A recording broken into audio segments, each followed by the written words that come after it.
WrestlePro fans, I am longtime independent wrestling fan Robert.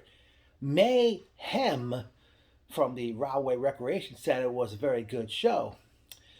We had some pre-show matches to kick off the night's festivities as we see tag team action with the Rat Bastards, I forgot their individual names, did battle with Max St. Giovanni and Brandon Downey.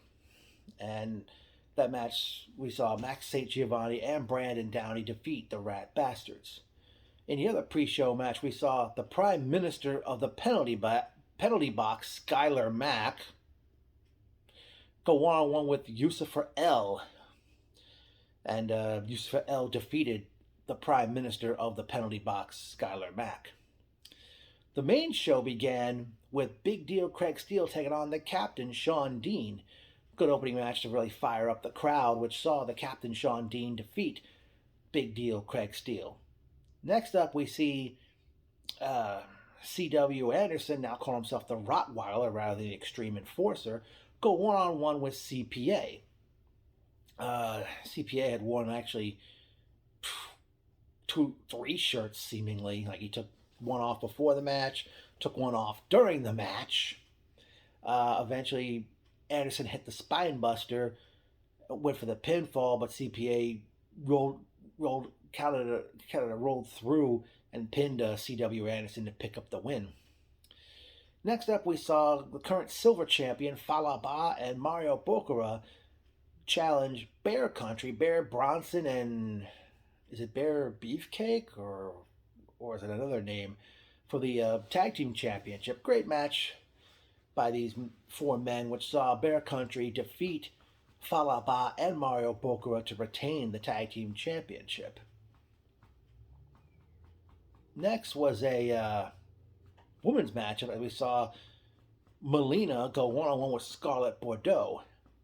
And good matchup these two ladies have had, which saw Scarlett Bordeaux defeat Melina.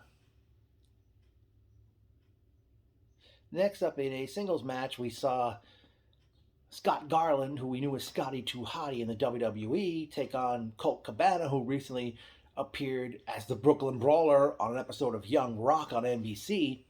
It was like a seemingly comedy matchup with these two, but at one point they're like, I think somebody got poked in the, I think Scotty did the Three Stooges double poke in the eye to Cabana, and then Cabana grabbed the referee and he was going to chop him in the corner, and Scotty says, Colt, Scotty, which prompted the crowd to chant Colt Scotty, and Cabana was saying, I'm going to chop him. And I mean, I don't understand this. I mean, okay, he got poked in the eye, but how could you not know? The referee was the only person in the ring wearing a shirt, so how could you not know? I'm not trying to sound silly when I say this, but come on, common sense. Especially in the ring. Eventually, I think Sky Too Hotty somebody accidentally bumped into the referee, and Scotty was going to give the referee the worm, and before he even hit the worm chop, Cabana rolled him up. The referee got up and made a 3 count, enabling Cabana to pick up the win. But after the match, I think Scotty eventually hits a Cabana with the worm, including the worm chop. They went to intermission at that point in time, and the action resumed with a singles match. Colton Charles taking on the Dominican Destroyer Vargas. Good match these two guys had, which saw the Dominican Destroyer Vargas defeat Colton Charles. Next up, we saw a 4-way match which saw Bobby Wayward versus the Bad Apple, Matt McIntosh, versus world-famous CB, many know him as Cheeseburger in Ring of Honor, as the three of them challenged the Iceberg, Dion Roosman, for the Gold Championship. Pretty good match here, which saw a great ending where, I forgot who was it McIntosh or CB was down on the mat. Wayward was going to jump off the top rope, but in another corner, Roosman jumped. They both jumped at the same time, and Roosman speared Wayward in midair, and he got the pinfall, enabling Dion Roosman to defeat Wayward, McIntosh, and CB to retain the Gold Championship. I actually was thinking, since Dominican Destroyer Vargas won the He won the on the spot title shot Rumble back in February. I was thinking he was going to come out and exercise his title shot right then and there, but I was surprised he didn't. Next, in a singles matchup, we saw Leon St. Giovanni take on former NXT champion Killer Cross.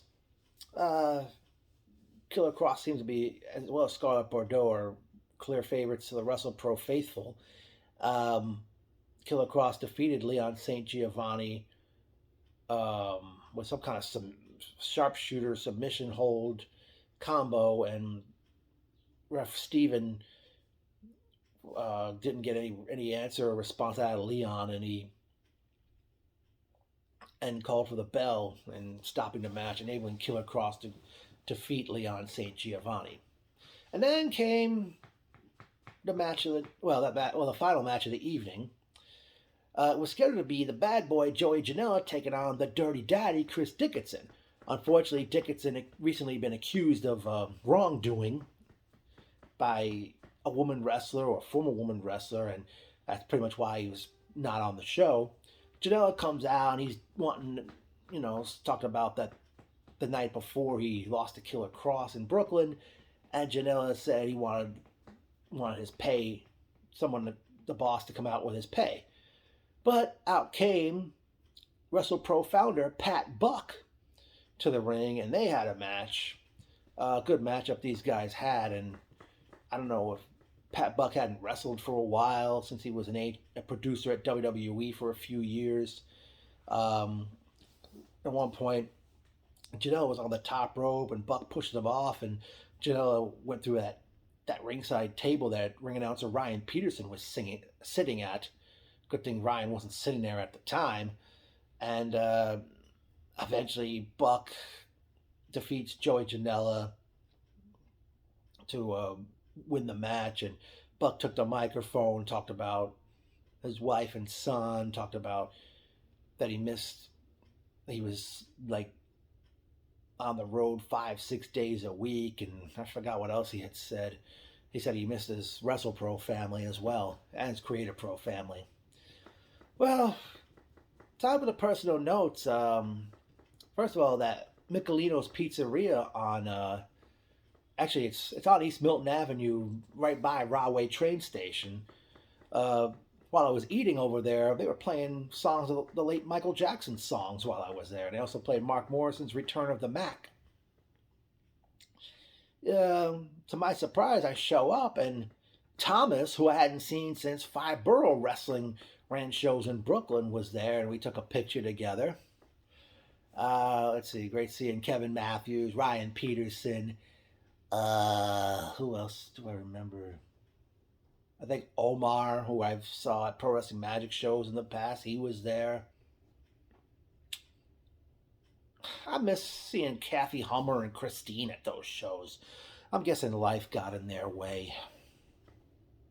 No return date was announced for WrestlePro, so I don't know if they're going to take the month of June off, or if they're, because normally they don't really run in Rahway during the summertime. I understand there's plans for later this year, a 2-night Dream 16 tournament to crown WrestlePro's first ever women's champion.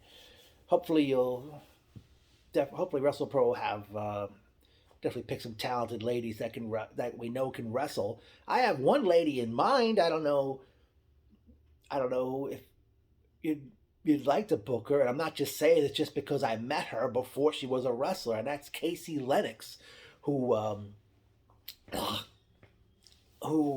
mostly wrestles down in Florida, and I know she's been doing independent. She's already appeared on NXT, AEW Dark, and Impact.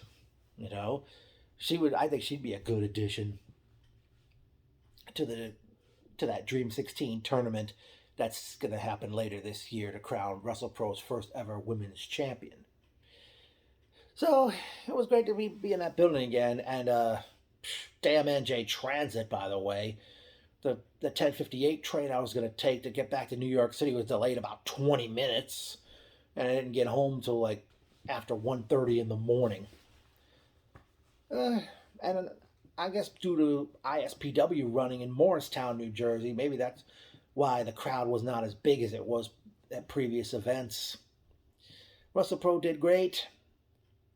Of course, the show was was streaming live on Fight TV, as was Friday's show in Brooklyn. So, WrestlePro, can't wait to come back in the future. WrestlePro, WrestlePro, WrestlePro.